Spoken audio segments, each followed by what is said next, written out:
Hello everyone, this is ANURADHA Sharma and you're watching my channel IELTS with ANURADHA. Section 1. First, you have some time to look at questions 1 to 5.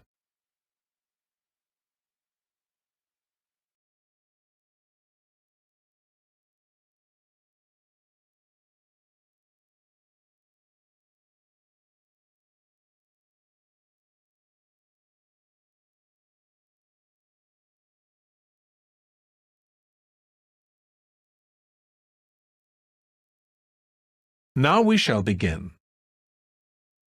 You should answer the questions as you listen because you will not hear the recording a second time.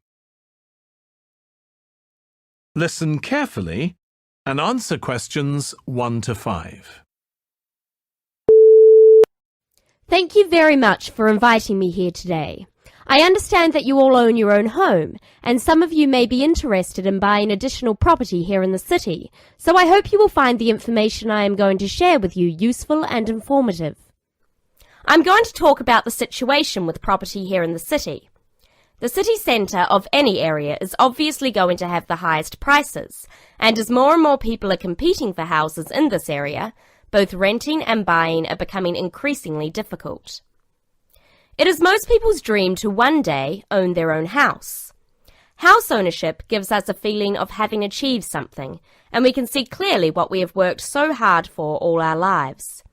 It can give us a sense of security for our old age, and a knowledge that we will hopefully have something to pass on to our children. However, buying a house, particularly for first-time buyers, is becoming more and more difficult, not only due to increasing prices, but also because of the need for a substantial deposit. For younger people, buying their first home is very difficult and often impossible.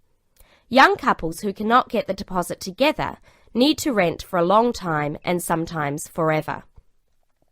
While traditionally, homes near the centre of the city have been the most desirable, people are now looking further afield. This has happened for a number of reasons, the main one being that our style of work is changing, along with that of other countries such as the USA. In certain professions, for example sales and computing, it is no longer necessary for people to be based in an office full-time.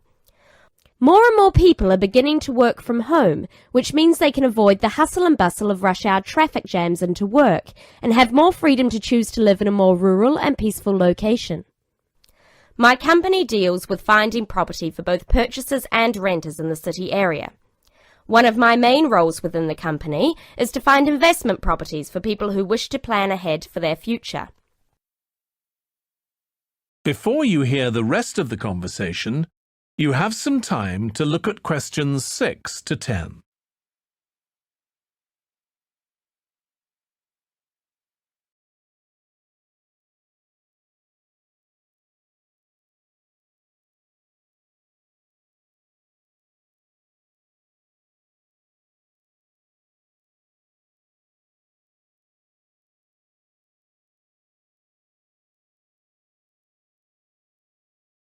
Now listen and answer questions 6 to 10.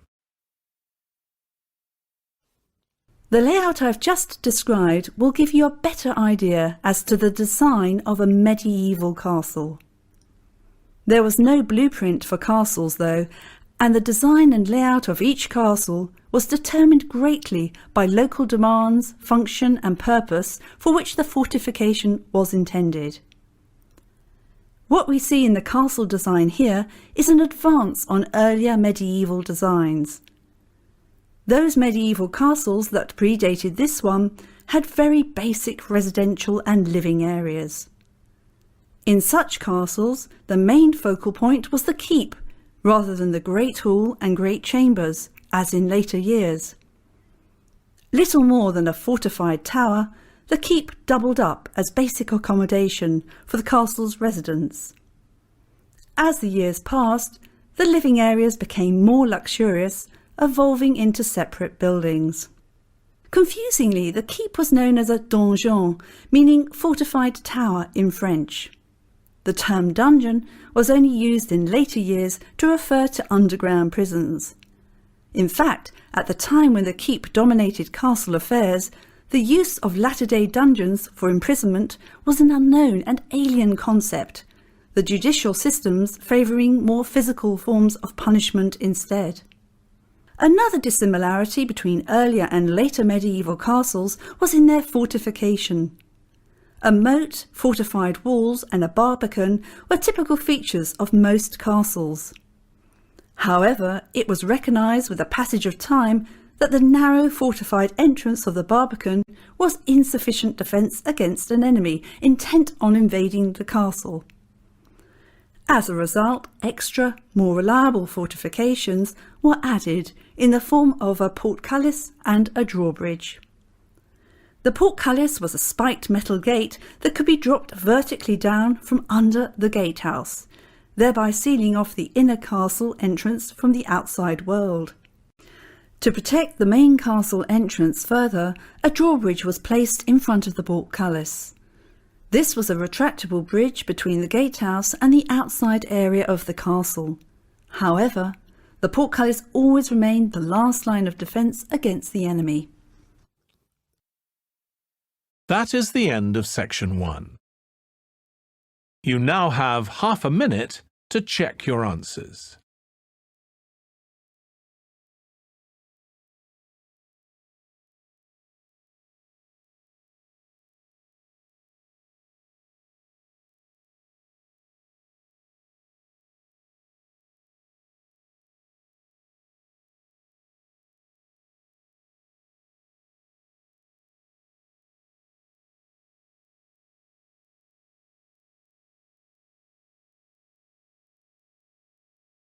Now turn to section 2.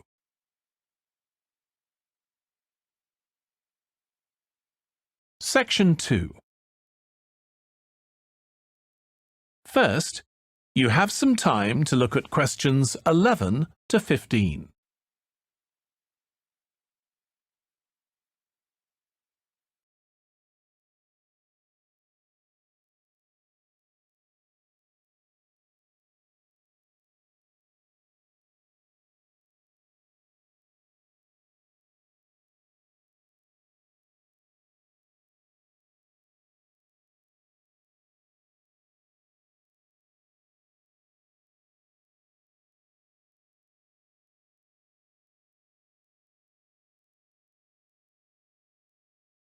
Now listen carefully and answer questions 11 to 15. That was an interesting lecture. I'm glad you thought so. Yes, it made a break from the usual lectures on literary style. Certainly made me look at some of Shakespeare's plays like Hamlet and the playwright himself in a new light. Me too. I always thought that Shakespeare believed in the supernatural, and that was the reason why so many of his plays, like Hamlet and Macbeth, featured a ghost. What you thought is a common misconception. However, when you think about it, it was unlikely that Shakespeare would have been sympathetic to a belief in ghosts. Why? Well, he was Protestant, as was his audience, and the Protestant religion did not subscribe to a belief in ghosts as spirits returning from another world. Also, Hamlet was set in Denmark, and although fictional, the play would have reflected the Protestant beliefs of the Danes too. So, the main religion in England at the time was Protestantism. Very much so. Any other religions like Catholicism were not tolerated by the religious authorities or James I, who was head of the Church of England at the time. What did the Catholics believe about ghosts? Their religion was compatible with a belief in the spirit world, as it were. Ghosts were seen as lost souls that were in purgatory, that is to say, a state between heaven and hell. So it was obvious, really, that Shakespeare incorporated ghosts into his play for other reasons, right? Absolutely. It's certainly odd to write about something you really don't believe in and then ask the audience to believe in it. So yes, there was clearly another motive. I guess when you think about it, it's quite apparent.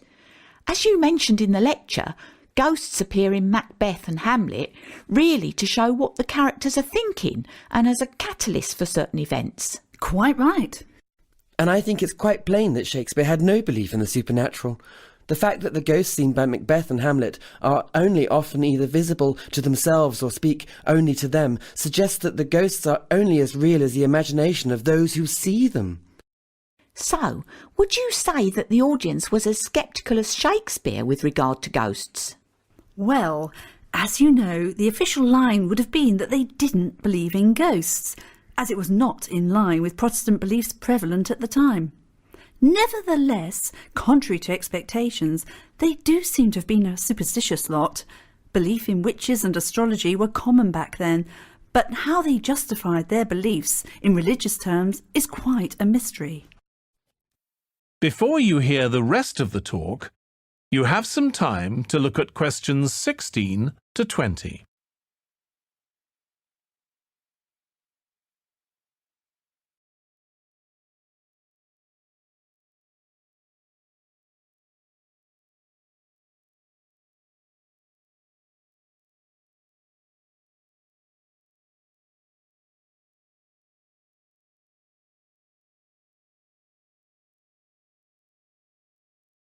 Now listen and answer questions 16 to 20. Well, I hope you all found the tour interesting. If any of you would like to become a patron of the museum, you can request information from the museum store. Being a patron entitles you to special discounts on visiting exhibitions and first refusal on tickets to special events. You will also be the first to know about our museum events, as you are automatically placed on the museum's mailing list. You can choose to become a gold, silver or bronze patron of the museum. Gold patrons are also permitted free entry for one accompanying guest. However, all patrons can receive year-round benefits that are not enjoyed by non-patrons. Having said all that, I would now like to announce some very special news. Next year will be our centenary celebrations. It's hard to believe it, but the museum was founded over 100 years ago. Accordingly, we will be seeing in the new year in style with a special masked ball. This has been organised in response to a special request from some of our patrons. Plans have yet to be finalised for this one-off event, but a themed masked ball has been suggested. The idea being that guests come in the guise of famous artists, past or present. One exciting event that has been confirmed is the Summer Garden Party. We are anticipating a lot of interest for this one, so it's best to book well in advance. Whilst the tickets are by no means cheap, we like to think that the price reflects the quality of the event. Amongst the many treats we have in store for you is a live orchestra playing in the museum's gardens, which are to the back of the main building. It is weather permitting, of course. Again, we are dependent on good weather in order for the barbecue to take place. Alternatively, a sit-down meal will be provided in the Cowl Room. Everything from the entertainment to the food is included in the ticket price, so there are no hidden extras. Now, having given you a roundup of the highlights of next year's social events, let's go on to the artistic highlights of next month. Coming up shortly is Ewan Bailey's newest installation, Light and Sound Waves. Always thought-provoking, his previous installations have been very well received. We will also have Hamish Barnes here for the first time as artist in residence. He will be encouraging visitors to adopt a more hands-on approach to art. Finally, last but not least, we will be exhibiting the work of Sean Long, who will be making his artistic debut. His work will be on show in the Warburton Gallery over the summer period. We are anticipating a large attendance at his exhibition. Well, that's all from me. I look forward to seeing you at one or maybe all of our events. It's certainly going to be an action-packed year for the museum, both culturally and socially. That is the end of section 2. You now have half a minute to check your answers.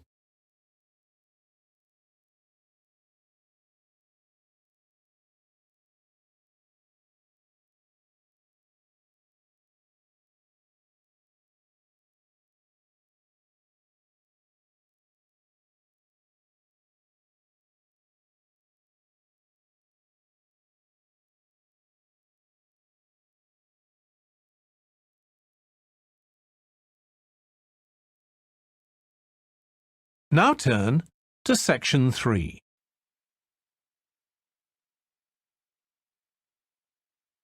Section 3. First, you have some time to look at questions 21 to 25.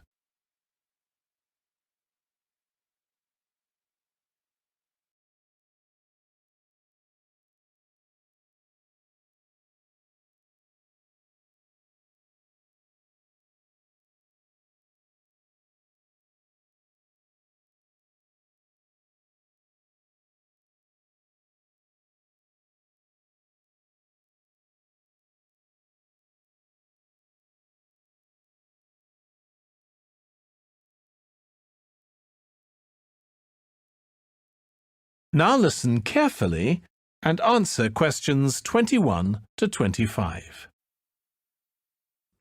I think I've said enough, so now it's the turn of the audience. Would anyone like to start the ball rolling and comment on anything I said earlier in my talk? That young gentleman over there. Hi, my name's Jake, and I've got a question for you. You referred to outsider art as being the work of self-taught rather than trained or professional artists. Does that mean anyone can produce art, then? Well, what we define as art will always remain subjective, but given that we can agree more or less on a common perception of what is actually art, then yes, anyone in theory can produce art. The challenge, though, is to produce good art. Excuse me, may I ask a question, please? Yes, of course. Would you like to introduce yourself to the audience? Sure, my name's Lucy. So, Lucy, what would you like to ask? Don't you think that untrained artists lack the necessary technique to produce good art? I felt that some of the paintings by outsider artists that you showed us earlier were, to be honest, rather crude. I think you're confusing technique with art here. A great technique doesn't guarantee great art, you know. But I think impressive art can still be produced by gifted artists lacking in what are accepted as basic art skills. OK. Can I have another question from a member of the audience, please? Hi, I've got a question. Oh, my name's Dave, by the way. I just wanted to ask how many outsider artists were or are recognised in their lifetime? Relatively few.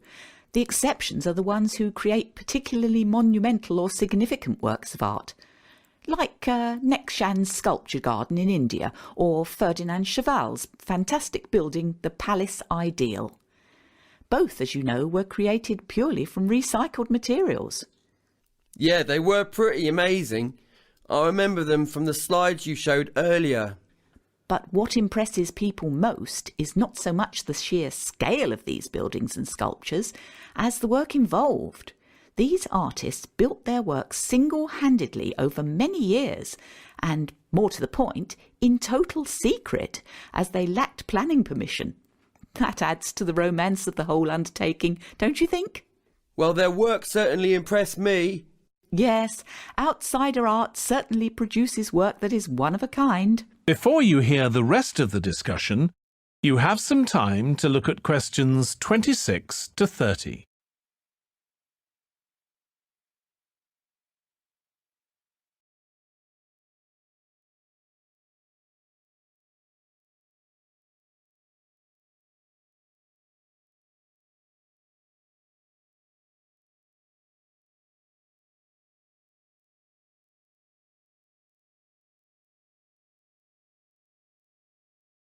Now listen and answer questions 26 to 30.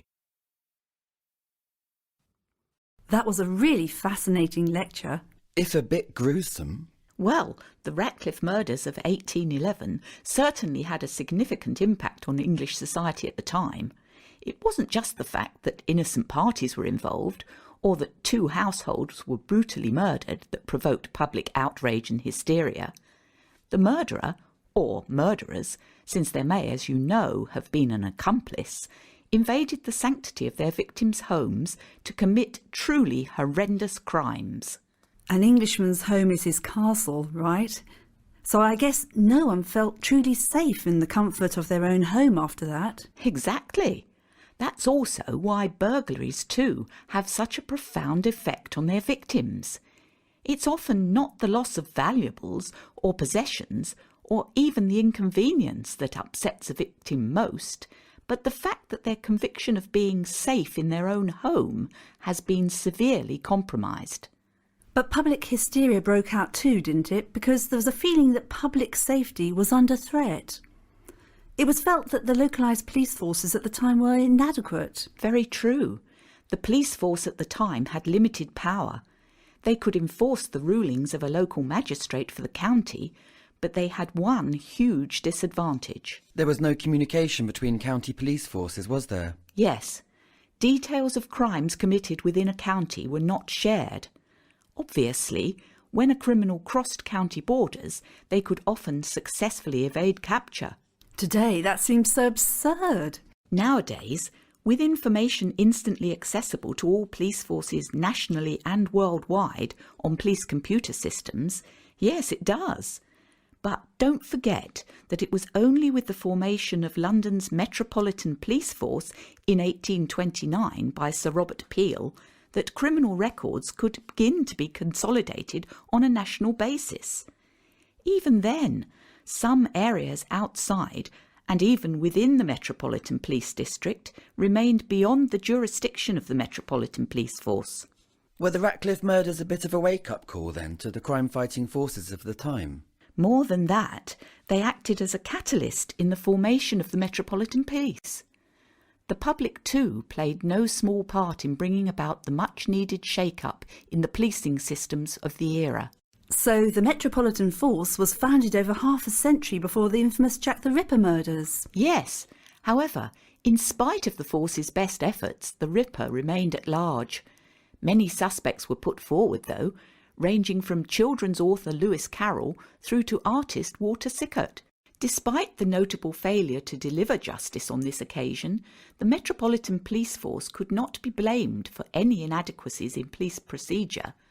In fact, the creation of the Metropolitan Police Force was a turning point in English law-keeping. That is the end of section 3. You now have half a minute to check your answers.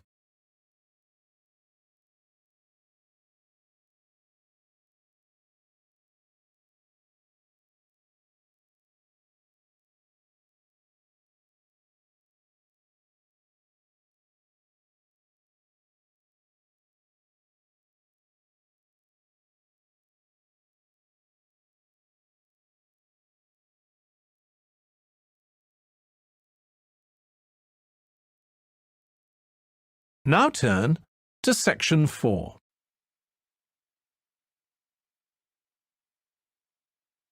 Section 4. First, you have some time to look at questions 31 to 40.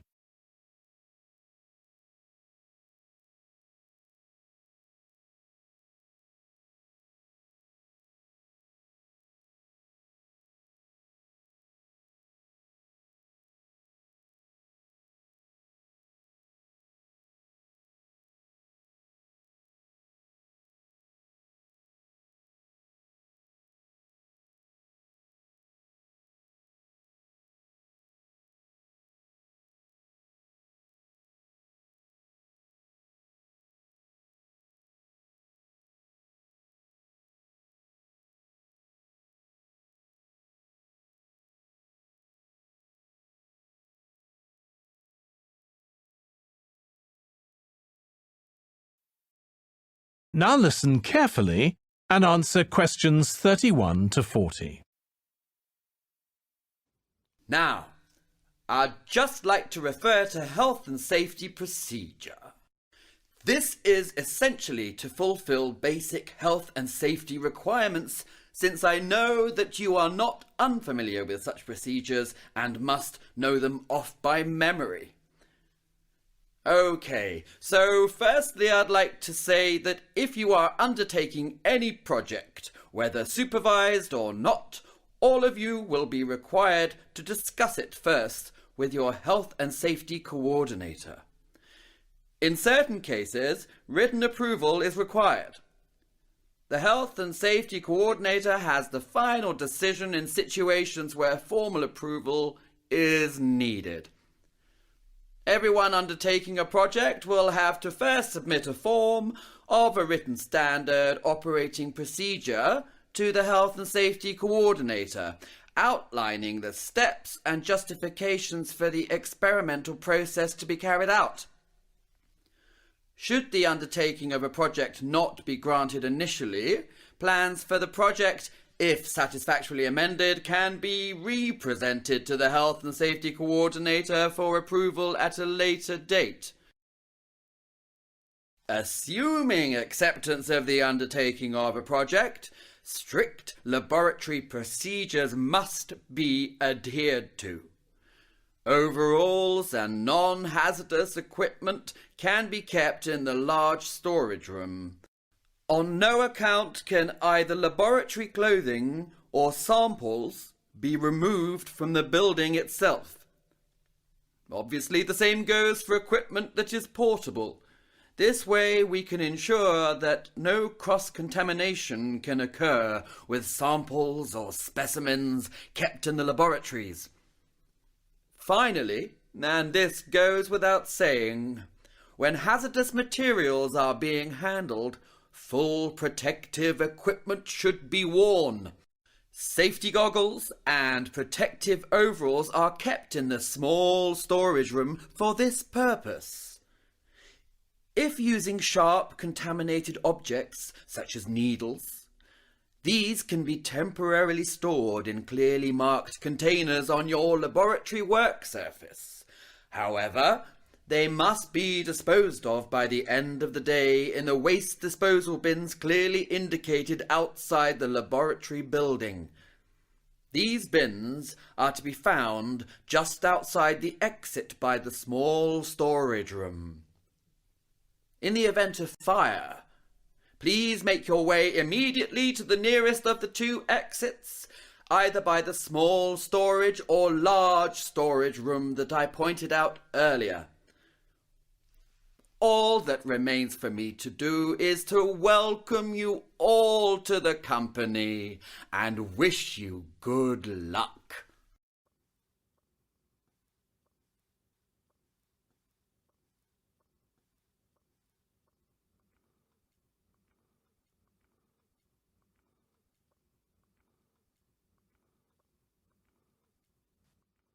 Hi, Mark.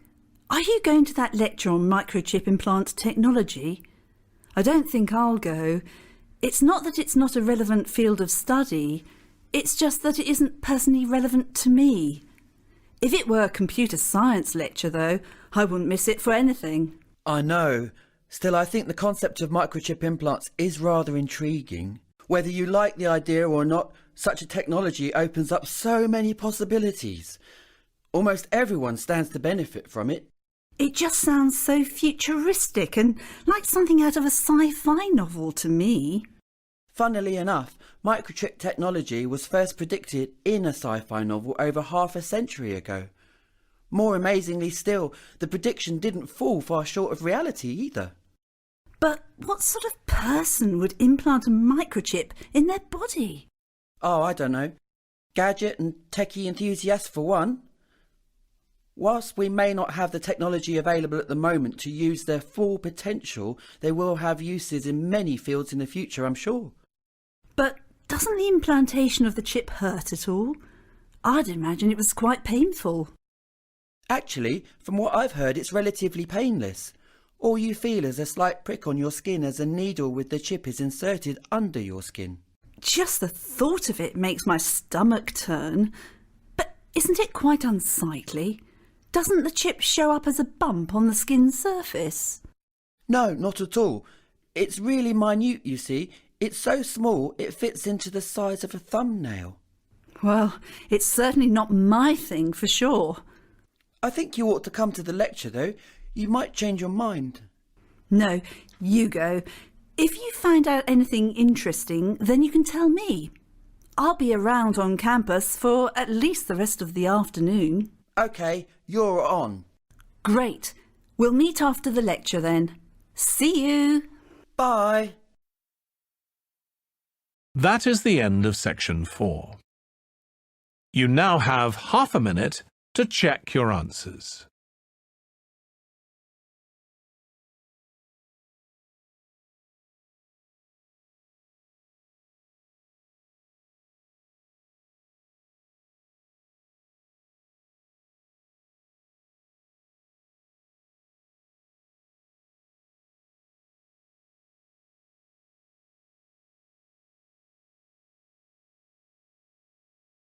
Thank you for watching and stay tuned for more videos.